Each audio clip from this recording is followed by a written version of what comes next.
Quand je suis arrivé à CKMF, toute ma vie, j'ai opéré. Toute ma vie, j'étais en Osmo, j'étais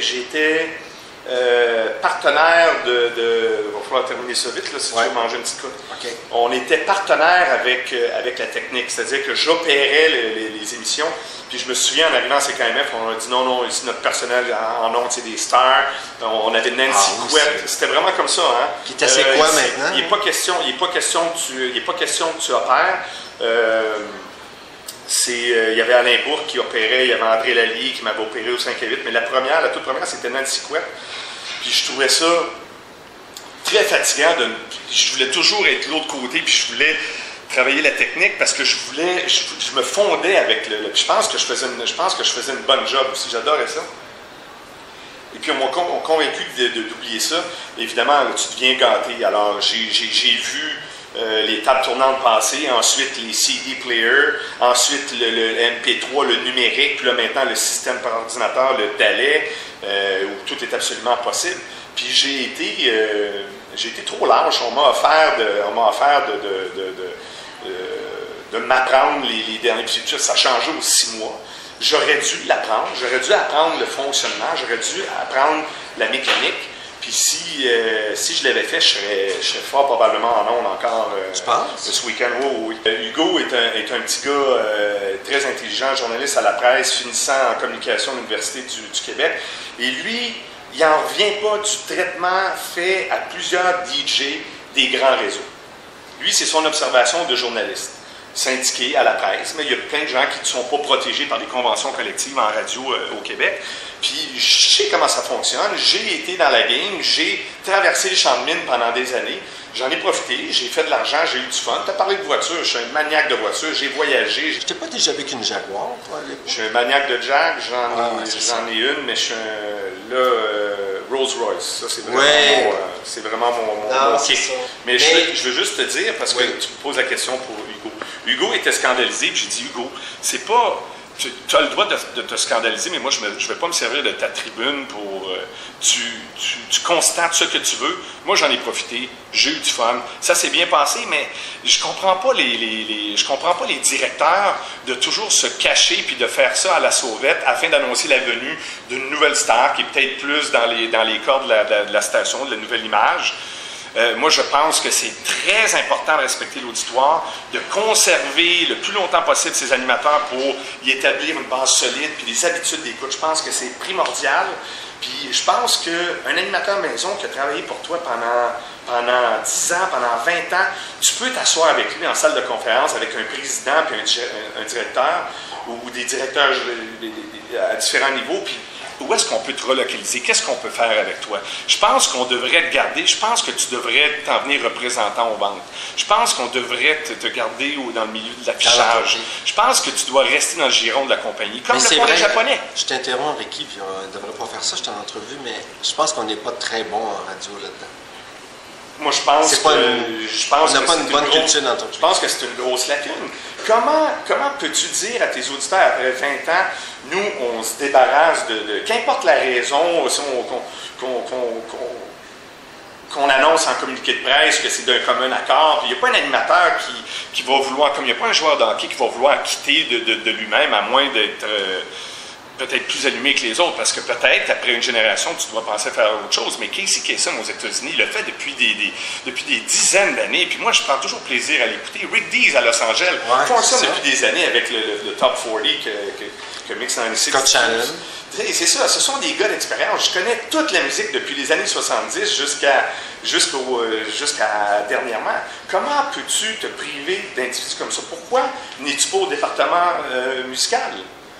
Pourquoi tu n'es pas là comme ambassadeur avec les compagnies de disques? Pourquoi tu ne t'occupes pas d'émissions spéciales?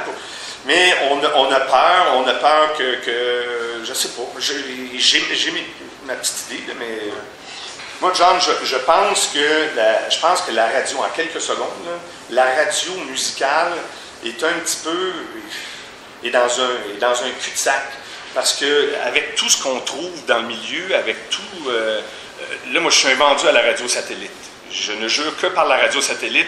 Tu me parles de mon gros camion. Dans mon camion... Est-ce que c'est ça qu'on écoute ici au restaurant, c'est la radio satellite. Dans mes véhicules, c'est la radio satellite. C'est ce que je vends. Je peux pas... Puis je pourrais pas tolérer de la pub sur un autre restaurant dans mon restaurant. Le satellite me donne exactement le mood que je veux. Je veux un chill, je vais aller sur la station chill. Je veux du soul, je vais aller sur Soul Town et je vais avoir exactement ce que je veux. Je pense que la radio... pour que qu'elle redevienne payante, la radio musicale, je pense qu'elle va devoir revenir au DJ puis peut-être se priver un petit peu des personnalités qui sont en ondes et qui doivent coûter de gros salaires. Qu'ils aient 55 ou 65 ans, je m'en contrefous. Je veux des gens qui me parlent, qui sont grounded, qui sont connectés, qui sont live, pas qui sont préenregistrés, qui sont réseau, qui sont à Québec ou à Gatineau, qui me parlent là, dans ma ville, ce soir, puis avec des concours, avec un spirit, avec un feeling, que ces KMF reviennent peut-être le feeling de Montréal. On ne pourra pas mettre des personnalités partout juste pour présenter Noir Silence, c'est impossible. En France, moi, ce qui m'a fait éclater sur la radio, c'est pas Arthur. En France, c'était Maurice. Maurice a été complètement... Pour moi, c'était la nouvelle radio. Pour moi, c'était la nouvelle patente. Je me faisais faire des cassettes. Je l'écoutais même pas sur le web. Je ne sais même pas si on pouvait, à sa grosse époque, écouter Maurice sur le web. Je pourrais pas dire. De toute façon, je n'avais pas la haute vitesse. Je n'aurais pas pu le synthétiser. J'aurais pas pu le capter. Alors ça, c'était la nouvelle radio. Mais tu es jeune, tu as envie de faire de la radio, tu es un peu comme Jeff Fillion, tu dis ça va peut-être passer par une radio délinquante, on voit ce qui est arrivé. Mais en même temps, au moment où on se parle, il y a une station de télé, il y a une chaîne, TQS, qui pense peut-être le faire travailler, l'engager. Je pense qu'il faut innover, mais je pense aussi qu'il y a pas mal tous les trucs qui ont été faits en radio musicale. Alors peut-être que je me gourre, peut-être que ça va toujours passer, peut-être que les radios vont devenir toujours généralistes et avec des personnalités qui vont tenir, qui vont suivre l'actualité, qui vont... écoute, je ne sais pas qu'est-ce qui peut arriver avec la radio. Si tu es un DJ en province, tu es à Mont-Laurier, tu penses que tu peux venir faire de la radio musicale à Montréal pour 45$ de l'heure, 55$ de l'heure, pour 60 000$ par année, bonne chance. Le resto, c'est le limon. J'ai le bonheur de m'associer avec des gens qui s'y connaissent beaucoup parce que on dit que la restauration, c'est peut-être ce qui est le plus difficile. Moi, je pense que faire de la radio, faire de la bonne radio, faire de la radio, c'est ce qui est le plus difficile. C'est un vrai milieu de Mongol. La restauration, c'est difficile. Trouver de bons employés de cuisine, c'est difficile. Une bonne formule, c'est très difficile. On a décidé d'y aller dans le mexicain traditionnel, mais pas le sombrero, pas il faut faire la dichotomie entre le Tex-Mex et le mexicain. Ouais. Le Limon est un restaurant mexicain. OK. On est rue Notre-Dame, à côté du Corona. Juste à côté du théâtre Corona. 2472 Notre-Dame-Ouest à Montréal. À Montréal. Écoute, ça m'a pris du temps. Hein. J'ai été un des derniers animateurs qui répondait à ses courriels sur radioénergie.com. Je me souviens de Martine Rioux qui venait me voir, ou l'équipe des Nouveaux Médias me dit « Rick, tu as 145 messages dans ta boîte vocale, dans ta boîte courriel, plutôt. Tu devrais peut-être aller voir ce qui se passe. » Je dis « Mais ouais, non, les gens prennent le temps de nous écrire. » Oui. Alors, on leur répondait au téléphone en ondes. Maintenant, il fallait leur répondre par écrit. Et Facebook, pour le restaurant, ça nous permet la même chose avec n'importe quel site Internet, là, on remarque bien. On peut trouver plein de choses sur Facebook. Je pense que c'est une façon de préserver de vieilles photos. Et puis le nouveau aussi avec ce qu'on peut trouver au resto. Il y a des amis qui sont là ce soir qui vont se pointer au Centre Bell avec nous pour Georges Michael. On va avoir le bonheur de partager une petite bouffe avec eux. J'aimais beaucoup faire de la radio pour jaser parce que je suis une maudite mémère. Mais un resto, c'est encore plus trippant avec un petit verre de vin. On est installé au bar puis on a un contact encore plus direct. On s'en va manger.